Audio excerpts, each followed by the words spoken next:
What's up, guys? Okay, so if you don't know, I actually have a little mini series that I did on TikTok about the 500th episode of Snap. So if you haven't seen that, you can go over there and watch it on TikTok. But I just watched the inside of the episode, and girl, that's all I'm gonna say, and girl.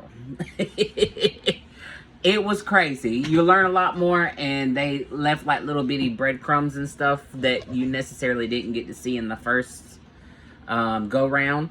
So I just wanted to go over the whole thing with everybody, kind of explain a little bit about what happened and who the people are and all that good jazz. We'll go through the whole story. I'll explain everything. So if you haven't seen the series, don't worry. You're not going to get left behind. I'm here to explain the whole thing to you. So be prepared. It's a long story and it's going to be a bumpy ride. So starting off, let me go ahead and switch this over. These are the people that was in the show. Okay, so this is Randy. He was the victim. He was found murdered at the beginning. I think it was, they said February. He was found murdered during the day in his driveway of his home. Or he went for a jog and he was found murdered during the middle of the day. Okay, this is his wife. Her name is Julie. This is the pastor, Jerry Rawlins. We'll get to that mofo in a minute, because let me tell you, I'm ready to chop him up. But anyway, then we have Michael. He will be who I refer to as the brother. And he is her brother. This is Dana Flynn. I will be referring to her as the baby mama to Randy. And then we also have another character down here that's not pictured. His name is Steve. He is Dana's ex-husband. Okay, so just a little bit about what's happening. So these two married, right? Well, see, their marriage wasn't working out. Who knows why? I don't know. Anyway, oh, wait a minute. Yes, I do know. Okay, so this is what the tea is. He was cheating on his wife with this trick. The baby mama. Guess how she got the name the baby mama? Because he knocked this bitch up. Can you believe that? Wrap it up, Jerry. Randy. Wrap it up, Randy. Anyways, God bless him. Rest his soul. Anyways, so he got her pregnant. Well, that relationship with him and Dana, it didn't work. Any kind of affair situation, it don't last too long. So if you think it lasts long, great. If you have one of those magical relationships that you had an affair and it lasted a great time, wonderful. I'm glad for you. But normally that shit don't last, okay? Because cheaters gonna cheat. That's what they do. Anyways, so Mr. Randy got Randy with Dana over here. They had a little girl. Okay, so they ended up splitting up. He goes back to the wife, probably begging and pleading because he wants to be back with his wife. Okay, so the wife, they eventually reconcile and they get back together because he wants to make his marriage work. Good on him. So he gets back with his wife. Then his wife gets pregnant with a daughter. So now he got two little girls. And after he had two little girls, Julie said that basically they had a shared custody situation. Julie, being his wife, said that Randy and Dana had a shared custody situation where he would go to Dana's house and pick up their daughter, and Dana would go to Randy and Julie's house and pick up the daughter. Okay, so this was a mutual thing. They were getting along. Everything was kosher. They were co-parenting, doing all the things they needed to do. Okay. Where everything went to hell in a handbag was when this raggedy bitch joined this mofo's church, Pastor Rollins. Let's talk about this little mofo for a minute. Okay, so this man is a Pentecostal preacher. So he believes in like speaking in tongues and all of that. And he quoted himself as a end of day kind of preacher, prophet. He's a self-proclaimed prophet of the end of days. And so that's the kind of things he would preach in his church, was the end of day kind of stuff. Whatever. That's not neither near or there. We'll get there. We'll get there. I'm sorry. I just get so frustrated. I just get so mad at that man. Oh, okay. So basically what happened was Mr. Randy wanted to pick up his daughter one day from Dana. Well, Dana had started going to this church, and she started talking to the pastor and becoming a little friendly with the pastor. And she started acting differently. Well, one day when he wanted to get his daughter, she refused. She was like, "No, you can't get her. I'm not letting you have her." And he was like, "What do you mean? We had an agreement." Granted, they had never went to court before or had any kind of documented agreement, I guess you would say, in the courts. So there was really nothing that poor Randy could do. He was kind of just stuck with, well, that fucking sucks. You keeping my daughter away from me. Right.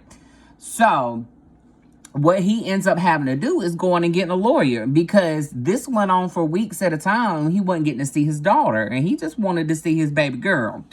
So he goes to court, hires him an attorney, and let's see. So basically what ends up happening is the court gives him visitation rights, right? So he gets his visitation rights from the court. Well, this bitch decides that she don't have to listen to no court. Ain't no court gonna tell her what to do. Well, guess what, Raggedy? They gonna tell you what to do, because your ass just went in contempt of court, because she still wouldn't let him see his daughter. So she's in contempt of court. And on top of that, the court said, you need a mental evaluation because you must be out your damn mind. Which she fucking was. Anyways. So that happened. But let me tell you a little bit about the devil, Mr. Rollins.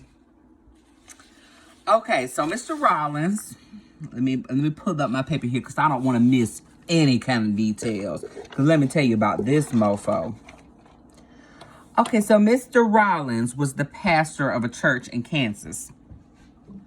And Dana and her family joined this church.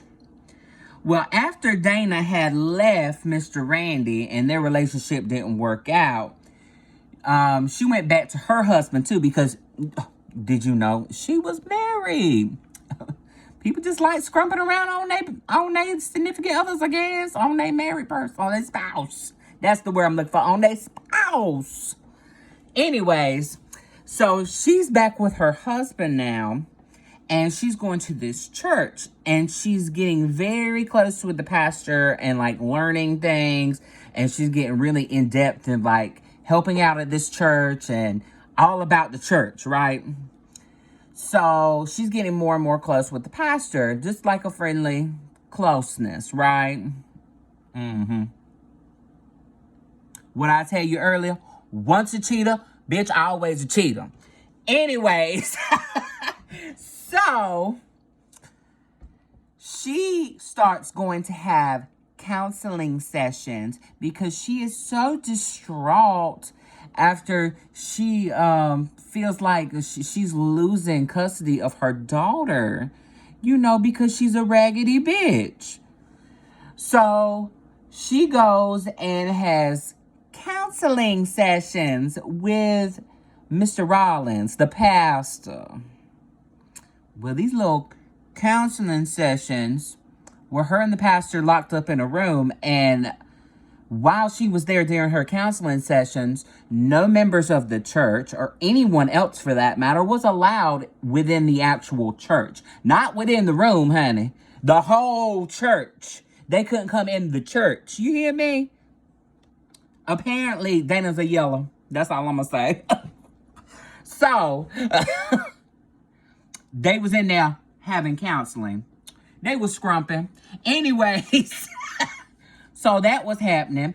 So she's been acting mad, sus, and weird as hell. So Mr. Steve down here, her husband, was like, I don't like this person that you're turning into since you've been going to this church.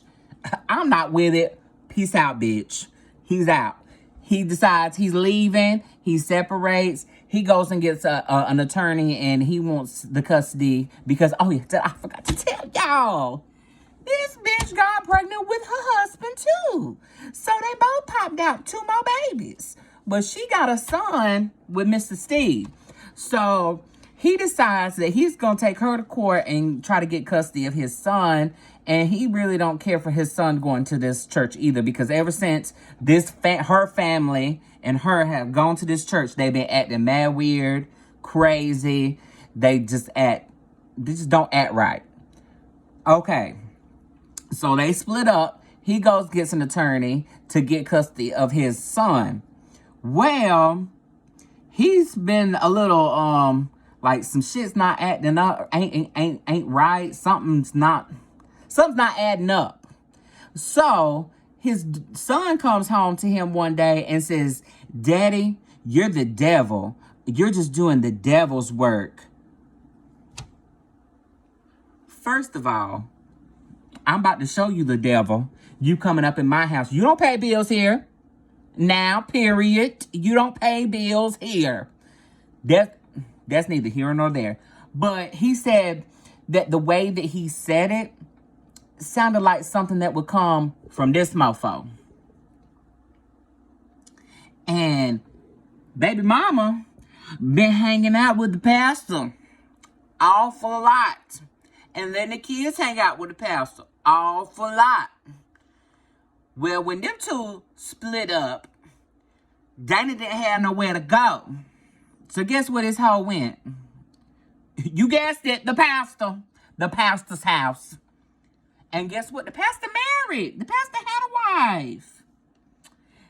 Yeah, the pastor had a wife. She left.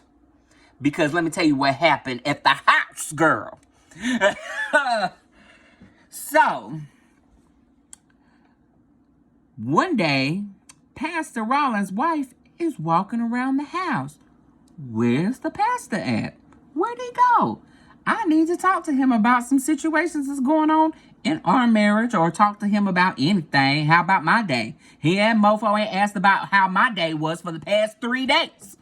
So she's trying to find Mr. Rollins, because they need to have serious discussion, because he needs to give her some attention. This wife needs some attention. Okay? So she's looking all over the place like, what the hell is this? This ain't fine Waldo. Like, where he at?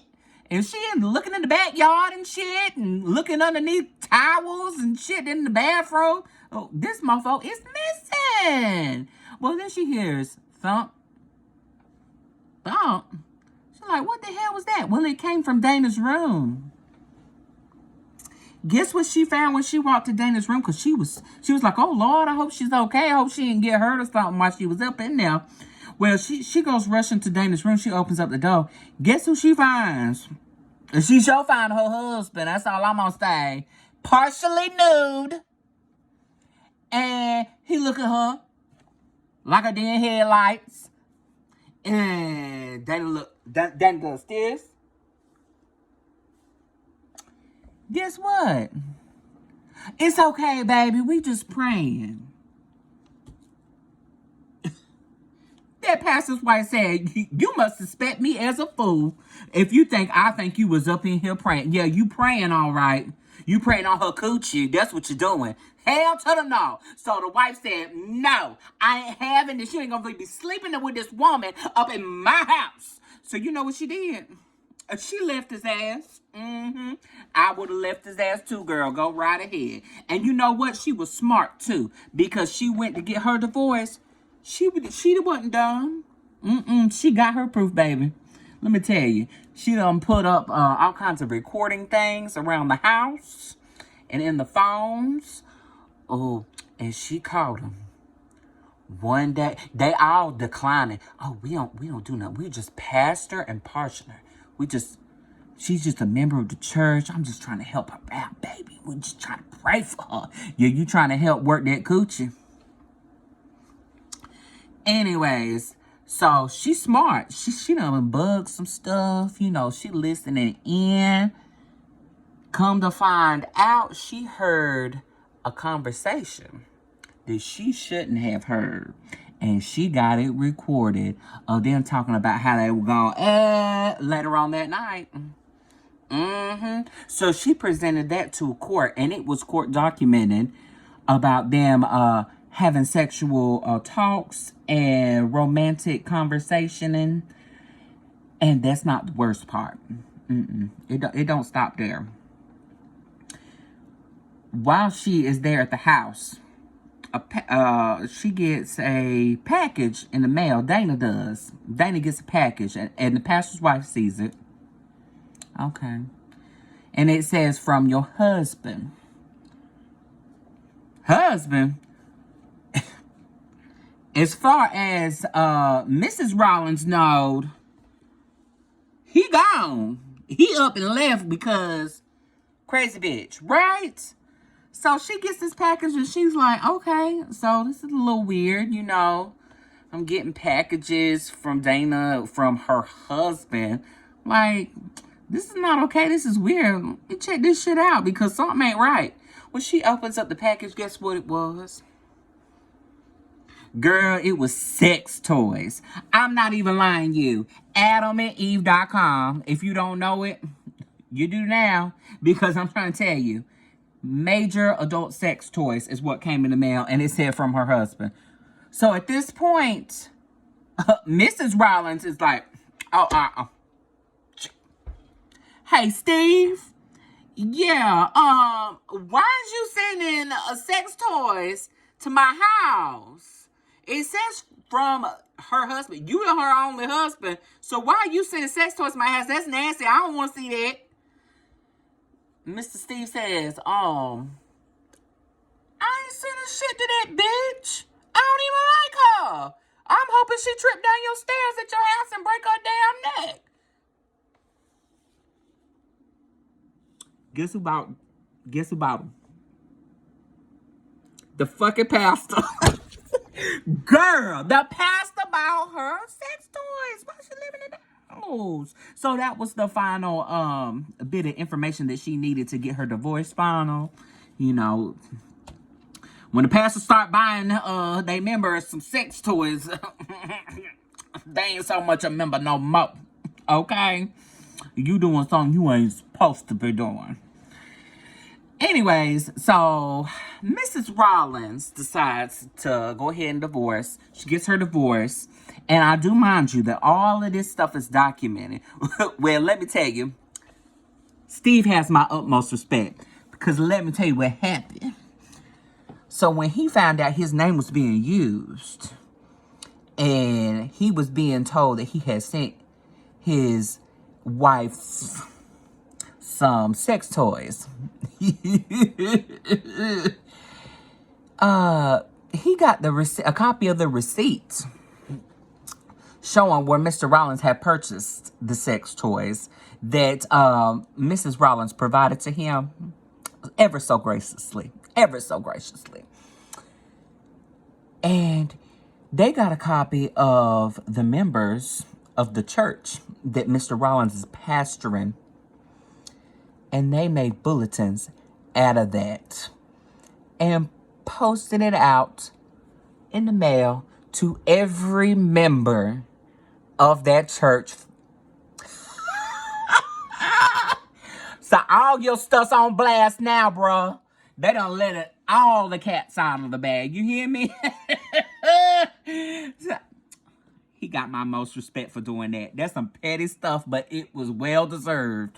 So all of that happened. This, of course, is going to cause some members to leave the church because they're like, oh my God, this man is supposed to be a prophet and prophesying about the end of days. And he out here scrumping some rando. Like, instead of his wife. That is not biblical.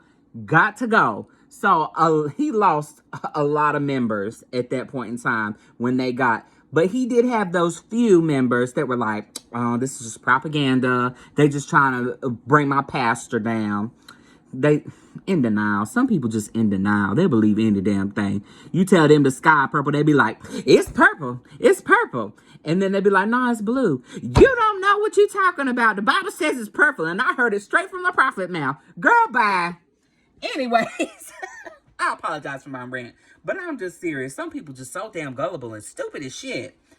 Anyways, let's get back to the situation. So, it's obvious that something's going on with Miss Dana and the pastor, right?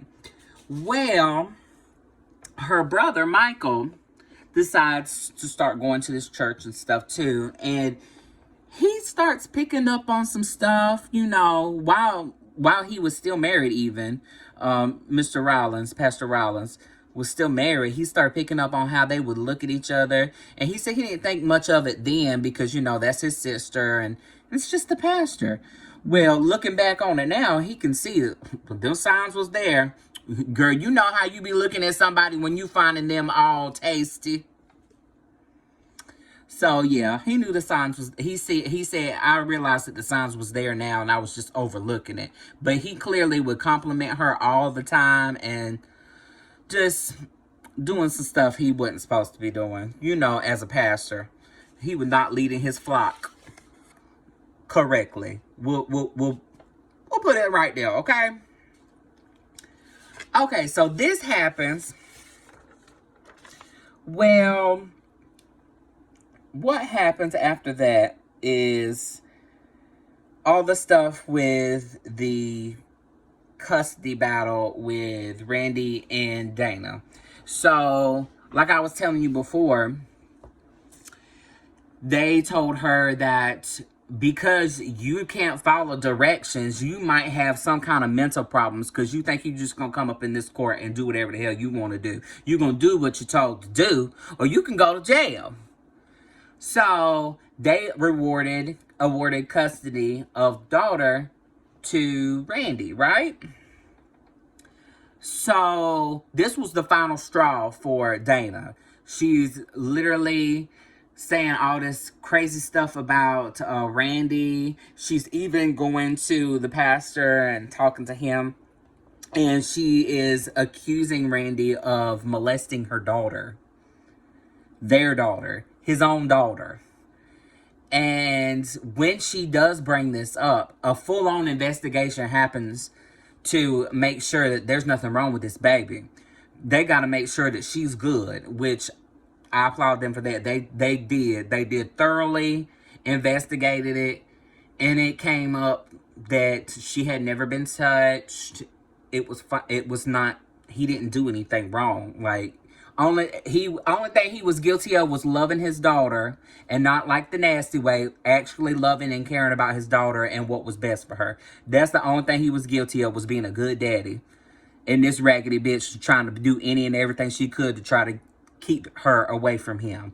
And I'm sorry, but they didn't have issues until this mofo come along. So he is the cause of all of this shit. That's now you see where my anger comes from when it comes to this dude, okay? So that happens, and later that day, Randy was supposed to go pick up his daughter. Well, he decides, I'm gonna go take a quick jog and exercise, and then I'll try to call Dana again and see what we're gonna do about this meetup so I can get my daughter, because it's time for her to come home, right? So he goes for the job, and he's out by himself.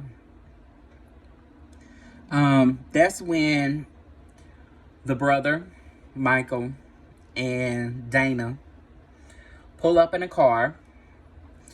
Michael takes a gun out of the car, and he shoots 3 times out of the window and hits Randy.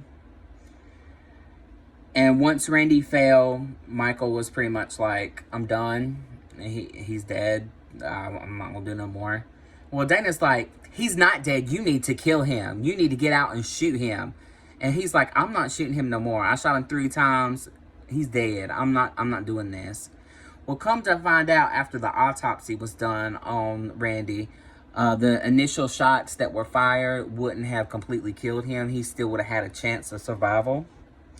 So he wouldn't have died. Well, that was until Dana took the gun away from her brother. And she went over and standed over Randy laying on the ground and pointed it point blank to his face and shot him twice. Then, after he was shot, they all gathered up the evidence, which was like the shots, the rounds that come out. I forgot what you call them. But they gathered all that up and they took off. And then Dana went and got her car a bath 2 times. She ran through the car wash twice to make sure that if there was any kind of splatter or any kind of evidence at all, that it was gone. Well, so he's murdered now. And the police are trying to figure out what happened. They don't know that Michael had done this and Michael and Dana did this. So their investigation first starts with the pastor. And the reason why is because they call Randy's lawyer, and the lawyer tells them, if anybody has anything to do with the murder of Mr. Randy, it's going to be that pastor, right? So they listen to the attorney, and they go and they start to interview the pastor. Well, the weird thing is, this pastor instantly pulls out a receipt when they go to ask him, so where were you at this such and such? Well, that's very awkward. Why are you handing us a receipt? That's mad weird. Like, why? We didn't even get it out fully about where were you today. And you throwing a receipt. So you already yeah. Alibi. Here's my alibi right here. My alibi. Oh, okay. So they take it and they're like, do you mind if we look around a little bit? And Seth Rollins. So Jerry, the pastor. My bad, y'all. I'm a WWE fan, so only Rollins' name I know is Seth Rollins. You know, it was stuck in my head. But anyways, so the pastor was like, sure, look around my house, whatever you need to do, because I ain't do shit. So go ahead and do whatever you need to do. Mind you, at this time, Dana is no longer living with Pastor. It's just the pastor there by itself. She ended up moving out or whatnot. Because I'm assuming after the sex toy scandal, she left the house of the wife and the pastor. She left their house after that because that was just too much. And plus, the church was all like being ugly to her, the members that left. But anyways, back to the point. So he tells them, sure, look around, shit, I ain't got nothing to hide.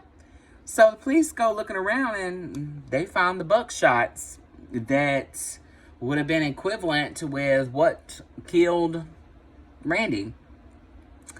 They found the buckshots, so they're like, oh, this is interesting. Do you own a gun? No, I don't own a gun. My son owns a gun now. Okay, well, where's the gun? Oh, well, I don't know. I think he sold it. I mean, the amount of stupidity. This pastor, okay, he stole it. Well, we're going to need your phone number to your son, because we just going to have to have a talk with him.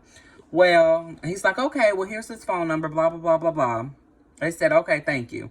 Well, the next person they're going to go to, because they've already talked to Julie, because Julie showed up at the crime scene and everything. So they already had talked to Julie. So they know all about this situation with Dana being the baby mama and all the custody problems that they're having. So they're already aware of this, the investigators. So they go to Dana's, and it's about 1 o'clock in the morning at this time, because they are like, the investigators are going in, and they're like, we got to get as much information after a crime occurs. Every hour after the crime occurs is a very crucial time. You have to get as much information as you possibly can, because like, things happen, people disappear, and then people forget things. So the most information that you can get directly after a crime occurs, that's what they try to do. So they went ahead and went to Dana's. Mind you, it's 1 o'clock in the morning when they get to Dana's.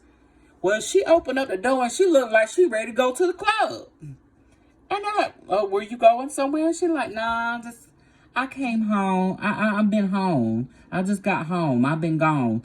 And they're like, oh, you been gone? Where you been? She's like, well, I was working today and I didn't feel good. So I decided not to go in, and I went to my mom's house and I stayed over there and just rested. And he was like, I'm sorry to hear that. And she's like, well, I'm feeling better now.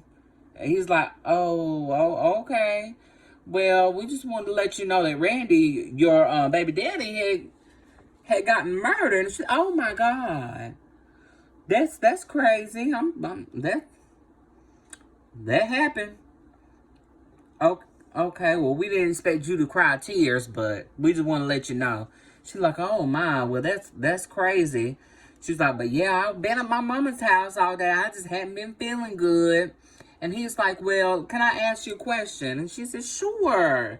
He said, can you come to the police station tomorrow? Because I know it's late and your daughter and your son are sleeping. He said, so I don't want to bother you even more tonight, but could you come in the morning to the police department and take a lie detector test for us? Because them police officers knew this raggedy bitch is a liar, and it's probably written all over her damn face.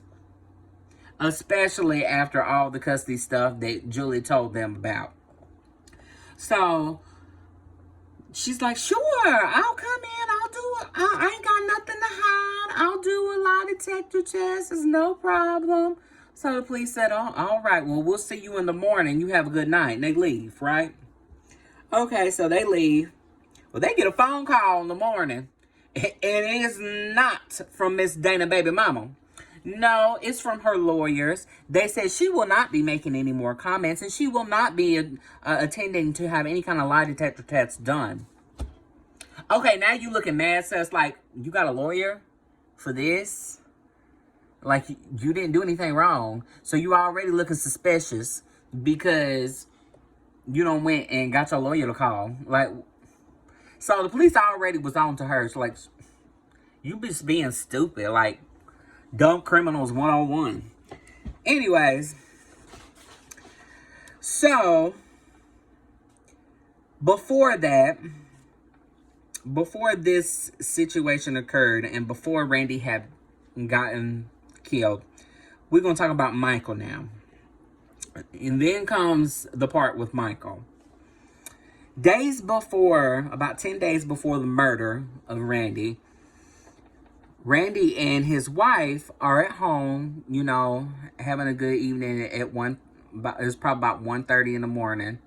Well, they get a phone call at 1:30 in the morning, and on the other line they hear, die, die, die. And, you know, Julie hears this. And so she's like, holy shit, what the hell is this? And you would be doing the same thing too. Somebody called your house and went, no, sir. Who is this? So she's like, who the hell is this? Who? You, if you come up in this house, I don't know who you think you're talking to. Who the hell is this? And he ain't answering. Well, Mr. Randy sees that his wife is distraught. So he goes in the room. He's like, give me that phone. Give me that. Come on. Who the hell is this? And he said, Mikey, I ain't playing with your bitch ass. Don't be calling my phone, be threatening my wife. I don't know who you think you is. You gonna get busted on. You keep calling this house. Well, he got quiet, right?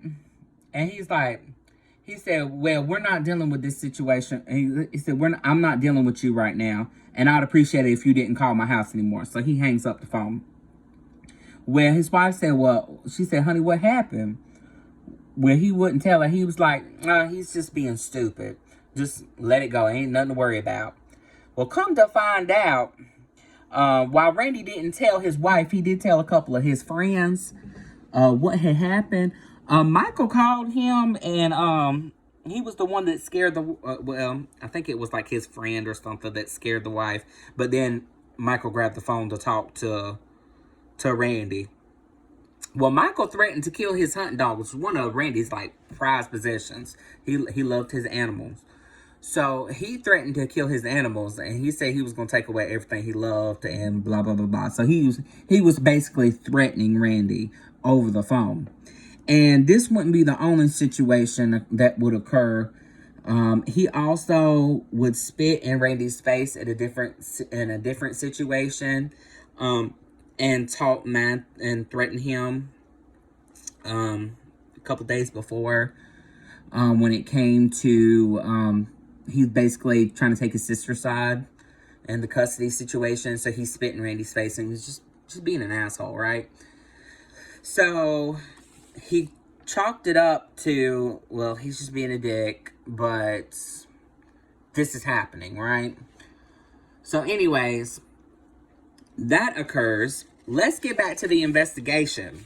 So Julie tells the investigators about the situation on the phone call. There was a report that was done because Julie went and filed a report about the situation, even though Randy didn't tell her exactly what happened. So she tells the police officers about Michael being a potential on the list of people that could potentially want to hurt Randy, because that's one of the questions that officers will ask you, like, why? Who do you think would hurt him? Who do you think would want to do any malice against this person? Well, so what ended up happening was the investigators go out to talk to Michael now, right? So they go talk to Michael, and he's like, they say, so where you been today? Where have you been during these hours? And he's like, well, he said, I've been feeling bad today, and I've been having some pain in my knees. He said, so I went to the doctor. He said, and then when I got done with the doctor, I went by and seen my sister Dana at her house. You see where he fucked up at?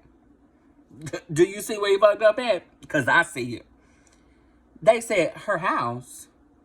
Oh, okay. Yeah, you did that? You did that? Okay, well, we thank you for that information. So, we'll get back in touch with you later on, okay? Because, this is still, again, late at night, the same day that this occurred. But we'll get back in touch with you again. We just want to check your alibi and, just kind of see what's going on. And he's like, okay, no problem. If there's anything else I can do to help, let me know. So, okay, have a good day, sir, right? So then, the investigators were phenomenal on this case. I'm telling you, if I get murdered, I hope these type of investigators get my case, because they was on point. Because not only did they talk to them people, well, the next day, they went and started talking to some of the members of the church of Seth Rollins, because something just didn't sit right with them when it comes to this pastor. Maybe it's because he's a trifling ass. I don't know. Some people are very good picking up on character and picking up on bullshit, which is exactly what this man is. So, they're going to talk to some of the members. Well, his members and his congregation that are currently there refuse to speak to him. They refuse to speak to him at all. Well, that doesn't stop the other members that have left his church to speak out. So when they heard what had happened, they went to the police, and they basically said, so this is what's happening in the church. They knew all about Mr. Randy and Dana. You know why? Because on the Sunday morning preaching, Mr. Rollins was prophesying that something was gonna happen to Mr. Randy here, because God was gonna rain down his wrath upon him. People like this evil man that hurt his own daughter, preaching this stuff in front of the entire congregation. Do you hear me? Talking bad about this man in front of a whole church. So,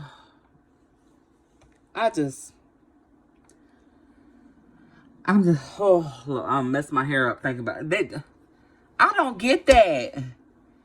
And everybody at this church is just like la-di-da. Like, did nobody just stand up at that point and be like, why are you bashing this man, bro? You mad? Like, what's your problem? Why you? Because, I mean, this is not right. Like, have you ever been to a church where they stand up and they start talking about somebody and how horrible they are and they doing the devil's work and all this stuff? Like, no, that's not what we do. That's not what church is for.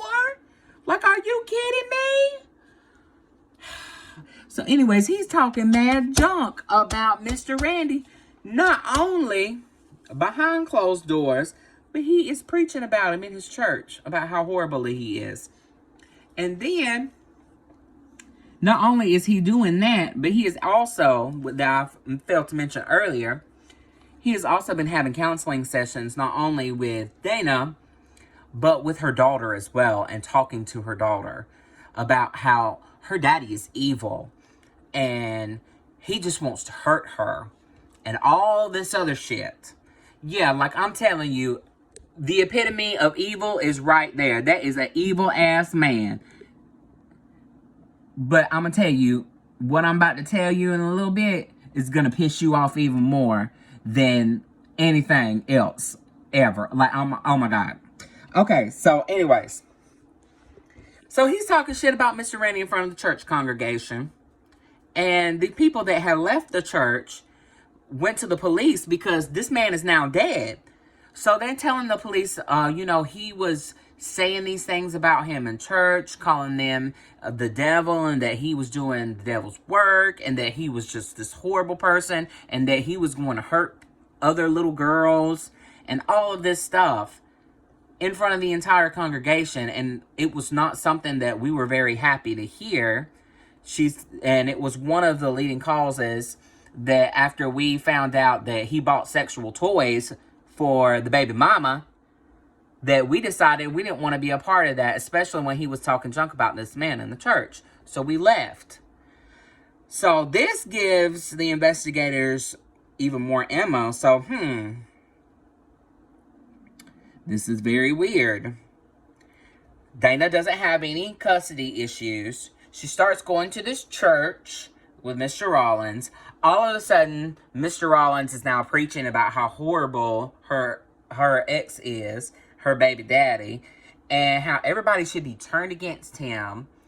And come to find out that Dana's husband, Steve, yeah, you remember Steve, right? Mr. Patty? Well, he actually became friends with Randy, and they would talk back and forth pretty much on a daily basis. And because they were both going through the same situations, they were both going through custody battles.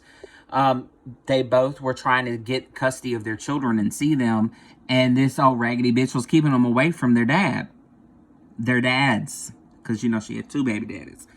So, she had her husband and Randy. But anyways, so days before his murder, when the same time probably around about the same time, if not earlier, when he found out about this situation where she was trying to claim that he was molesting his daughter, he went to his attorneys, Randy did, and filed a restraining order from Pastor Rollins to be around his daughter. She was not allowed to be around him. But A restraining order ain't nothing but a paper, and that's a little girl, and she can't speak up and do anything about it. And he would have to have absolute proof. That's the sucky part. With court and custody, being a parent that's went through a custody situation, they want absolute proof of what's going on, what's happening, and I mean tangible proof. It can't be no he said, she said, my next door neighbor said. No, they want to see photographs. They want to see evidence. They want to see. You have to really catch somebody to be able to do it. So even though he had this restraining order with his daughter against Pastor Rollins, that was not keeping Dana from being around the pastor and taking her little girl around him. So she was still going around him. So that really sucked for Randy. But anyways, so back to the investigation. So they are talking to the church members, and they hear this from a couple church members. Okay, so now we have a motive.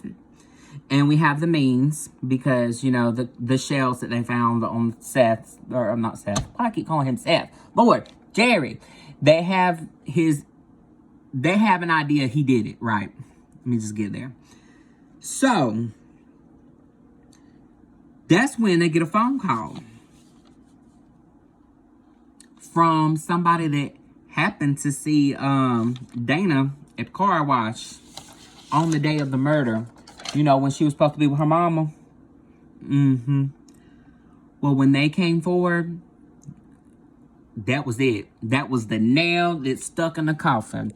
They now had a collaborator to say that they saw her in this location after the murder took place with doing suspicious behavior.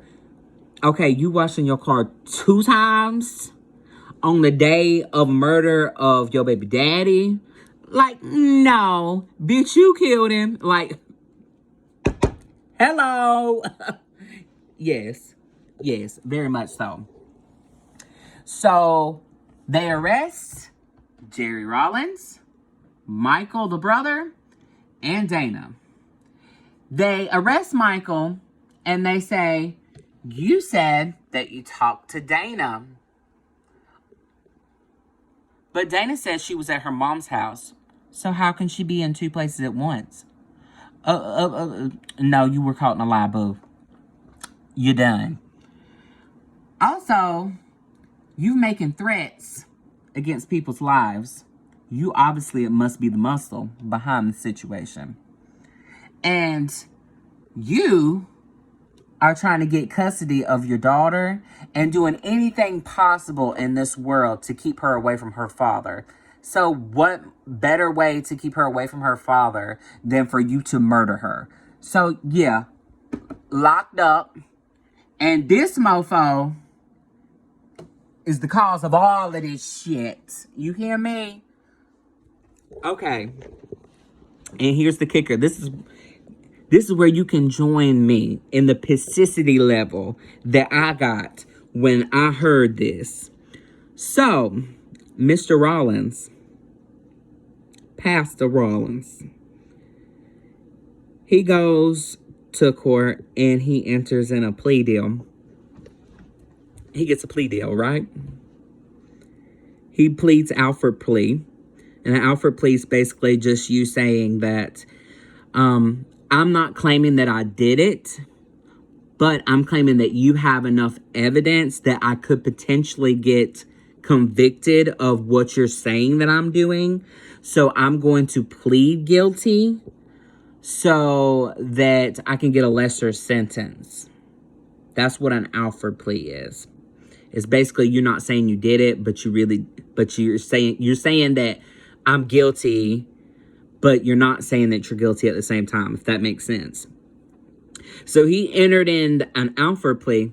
I want y'all to guess, how long does mofo get in jail for murder? Oh, I'm sorry. He wasn't charged for murder. He was charged on 2 counts of aiding a felony. I forgot to tell y'all why. The investigators, they're so amazing. So They call Pastor Rollins' son up. Remember the son that supposedly the gun belonged to that they couldn't find in the house that he sold? Well, the son was like, yeah, I sold it. And they were like, okay, well, such and such. And they just kept talking to him. Well, he kept getting stumbled up. He was like, well, I think I sold it. Well, I don't know if I sold it or not. I think my dad had it, but I don't remember if my dad had it or not. He said, honestly, I just don't know what happened to that gun. You don't know what happened to the gun. The gauge of the bucks that they found match the type of gun that you're saying that is yours. So all this evidence is showing that he did do what this says, this aiding a felony. Yeah, he aided in getting the gun for Michael and Dana to shoot Randy. But let me tell y'all, how long you think he got in jail? I hope y'all mad as mofo. Somebody call Nancy Grace. I'm trying to tell you, because this is injustice to the damn max. 4 months, y'all. 4 months. What the hell? This man is dead. This man's daughter will never get to see her daddy again. His family will never get to see him again because of what these crazy ass people did. And this man gets 4 months, and he's the one been getting in their minds, and he's basically like the mastermind in all of this. Because as you recall me saying once or twice during our conversation, Dana and Randy didn't have any problems until she started going to Mr. Rollins' church. So that's some trifling ass shit right there, honey. Trifling as hell, okay? Yeah, he only got 4 months. Well, Mr. Michael and Dana, I already told y'all what actually happened and who shot who and why. But I want to tell you a little bit about Michael, because I haven't said too much about Michael. So Michael actually on the Snap 500th episode was interviewed. He is currently on parole from his life sentence that he did receive. Him and Dana both received life sentences. Dana still to this day says that she didn't do anything wrong and that she never had a relationship with the pastor and blah, blah, blah, blah, blah. You know, she living in her own little world because she a crazy bitch. But Michael did an interview on the 500th episode of Snap, and he basically said that, you know, I felt bad about the situation. Like when she had approached him, Dana approached Michael and said, he needs to die. He's molesting my daughter and your niece. He's hurting your niece. Like, he needs to go. And he was like, no, like, that's not what the Bible says. You need to follow what the Bible says. The Bible says killing is wrong. It's one of the 10 commandments. Thou shalt not kill. And that's just not right. And she's like, no. She said God wants him dead because he is putting my daughter's life in danger. And he could be putting other people's life in danger. Well, Michael was all like, I don't know about this. You know, that's killing somebody. Don't feel right. So she's like, well, why don't you go talk to the pastor about it? The pastor that she's scrumping. And you know what the pastor told him? The pastor told him, he said, well, let's pray about it. And they prayed about it. And he said, you know what? I just heard the voice of God, and he told me that he wants him to be killed. Not only to save his little girl's life, but to also save the other little girls that's going to come after him. Because if you don't take him out, he's going to do the same thing to other little girls. What? Yeah, so at this point, he done got Michael all, you know, he weak-minded. Obviously he's weak-minded and ain't got no damn sense. And he said, well, do I do? He's like, well, do I actually do this? Like, he's still questioning it. So if you questioning it this damn much, obviously you know what's right and wrong, what you shouldn't be damn doing. But he said, well, what if he's like, well, what if this is a man of God? And then I don't listen. And then he does do all this other stuff to these other girls. And then God's going to punish me for it because I didn't listen to the man of God that told me to do this. When I'm telling y'all, this Rollins man done got these people's heads all the kinds of ways fucked up. And this motherfucker gets 4 months. 4 months. Are you kidding me? No, he should have got way more longer than that. But that is the story of Mr. Randy and how he was murdered and what exactly happened. It's a crazy and wild story.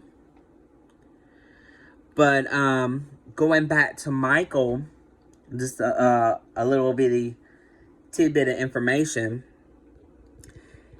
That wasn't, when he actually was murdered, was their second time when they went to go kill him. They actually was going to kill him at another time. They were going to his house. Dana and Michael were going to his house, and they were going to wait outside of his house till when he came home. And when he got home, they was going to shoot him, right? Well, when Randy comes home, he's with Julie. And not only Julie, he's with his other daughter too. So he's with the daughter that he had with Julie. So he's with both of them.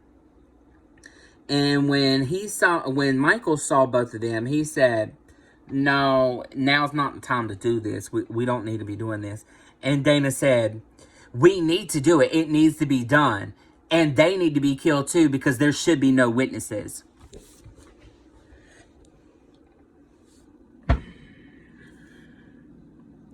So, it's okay. I have no words. I'm flabbergasted.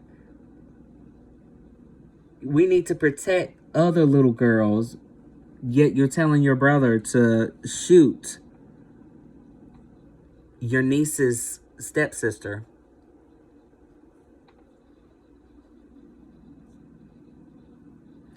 And I do mind you that their daughter, Julie and Randy's daughter, had a relationship with Randy and Dana's daughter. Like, they played together. They had a sisterly bond. And for her to say that should have been a telltale sign right there to wake the fuck up, Michael. Now, that was God trying to send him a signal. But people don't listen. And no, he ended up doing what he wanted to do anyway. And now Randy is gone and murdered because of stupid shit. But anyways, 2 counts of felony. He gets 4 months, Mr. Rollins. 4 months, life sentence. She said she still didn't do nothing. He's out on parole. He did the interview, told all of the biz. And he said also that, I don't know why she won't just tell the truth or anybody else tell the truth. It happened. It's done. We're serving our time. There's no point to keep lying about it at this point. Just cleanse your own soul by letting it out. Let the truth out. Let it go. But she's keeping her mouth tight. And that's why her ass...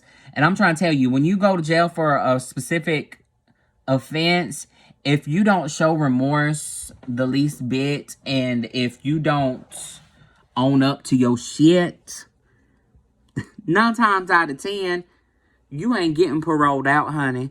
That's why that raggedy bitch's parole was declined when her brother's parole was approved, because he owned up to the shit. And while, yes, he did some dumb shit, at least he owned up to it. You know what I'm saying? So that takes a real man to actually stand up and own up to their shit. Even though, yes, you did wrong. You caused this, because of you, this man is dead now.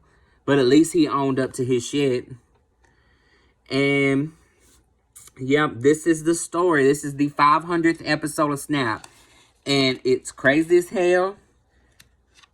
Y'all tell me what y'all think about it. I done spent a whole hour on this story, and I was just really engulfed in it, and it's crazy. It's truly in-freaking-sane. But if you made this all the way through, when you comment, if you do comment under, leave a heart so that I know you've made it all the way through and you watched the whole video, please. But anyways, thank you guys for spending time with me to go through this crime story, this true crime story. And hopefully one day I can make some more videos and come back again and we can have some more true crime talk and some more in-depth details. It probably won't be as long as this one because this one just had a lot of shit. It was ridiculous, as you know. But anyways, I hope everyone has a good evening and bye.